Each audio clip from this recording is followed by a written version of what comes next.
Good morning, welcome to CATEX TV. My name is Frank Fortunato. Today is Wednesday, April 18th, 2012. Big news came out last night after the stock market closed. It seems that Warren Buffett, the CEO of Berkshire Hathaway, has been diagnosed with stage 1 prostate cancer. Mr. Buffett sent a letter out to his shareholders saying that other than that, he's in perfectly good health. He said that the good news is that his doctors have assured him that the condition is in no way life-threatening. He's going to be receiving treatment and intends to stay on the job. He does have a little bit of a travel restriction, but other than that, all things should be well. Here's a big sigh of relief coming from Lloyd's. The Insurance Insider is reporting today that the Spanish oil company Repsol in Argentina does not, repeat, not have political risk insurance. So this means that the nationalization plans that have been proposed and in fact ordered into implementation by the Argentinian president, Cristina Kirchner, are not going to result in any claim being made on the maritime, the energy market in Lloyd's. Argentina has rejected Repsol's demand for a $10.5 billion payment in return for compensation for the portion that is going to be nationalized.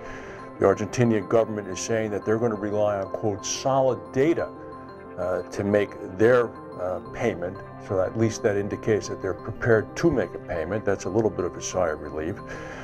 And the government also said that after they take it over, they're going to ensure the profitability of the company beyond Repsol's expectations. How likely do you think that is, the government running the oil company? Here's an interesting point. I wonder if this was cleared out in Redmond, Washington, but the Microsoft chairman for Africa has now been appointed as the interim prime minister of the West African country of Mali. This gentleman's name is Cheikh Modibo Diarra, and he's going to be helping to restore civilian rule in the country after last month's military coup. Mr. Diarra is a former NASA astrophysicist, and he was announced last night. And another threat to the global supply chain and showing how fragile the worldwide economy is, there was a fire last month at a German resin factory that was owned by a company called T1 Automotive.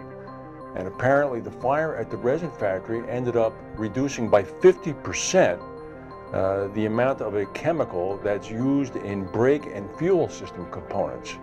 2 days ago at a summit in Detroit attended by 200 industry leaders, the group pondered alternatives. However, they recognized that there is not going to be any near-term solution, and that it's likely that production problems are going to begin nearly immediately. They're going to start in Europe and then spread to the United States, and they're likely to have several weeks of supply disruptions as a result until alternative production facilities in Asia can be set up. Here's very surprising news. This is coming from a New York Times CBS News poll that was reported this morning, but it seems that Mitt Romney and President Obama are now in a tie, 46% to 46% among registered voters in the United States. And the National Weather Service has confirmed that 59 tornadoes blew through the central part of the country over the weekend. They once again noted that because of the early warning which we reported here last Friday about the pending deadly storms, may have ended up saving many lives. All of the fatalities, and there were only 5 of them, occurred in the town of Woodward, Oklahoma. Woodward, Oklahoma was hit by an EF3 tornado, packing winds of up to 165 miles per hour.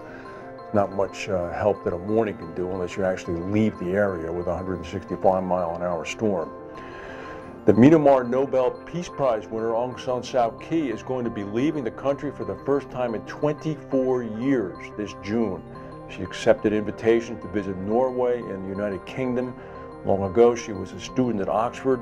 Previously, she had been reluctant to leave the country, although the military junta had been trying to get her to do just that. She didn't want to leave because she knew she wouldn't be allowed to return. Now, as a newly elected member of the Myanmar Parliament, she feels comfortable enough to go, and that's a good step down there. That's the news for today. If we have any breaking news, we'll come back and tell you. Thank you for watching, and we'll see you tomorrow.